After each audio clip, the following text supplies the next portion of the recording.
Душата и умот ми е во Македонија, а телото во Албанија. Од 48-та, кога се затворија границите и со родителите не можевме да се вратиме во родното Кавадарци. Ја почнува животната приказна 75-годишниот Вангел Настоски при нашата посета во Корча. Живее во населбата 1 мај, изградена од Енвер Хоџа, кој лично му го доделил и станот, а често се среќава и за многу проблеми разговара со останатите 7000 македонци кои живеат во градот, со 80.000 жители и со градоначалник кој стравува да каже дека е македонец.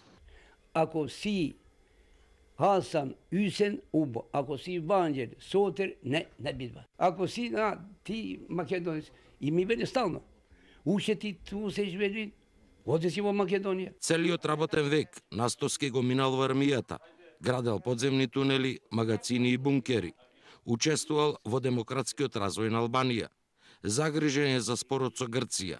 Деновиве им испратил писма на амбасадорите од Англија, Америка и Германија во Тирана.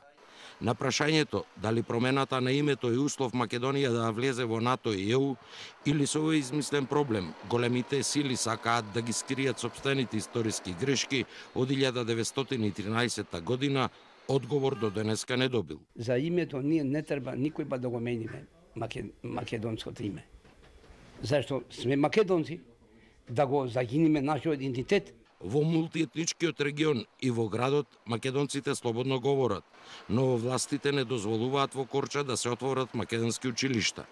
Поради тоа Вангел Настоски сака и неговите внуци ги подготуваат да студираат на Скопскиот универзитет, да добијат македонски пасош и со надеж од идната година слободно да патуваат во земјите од Европа.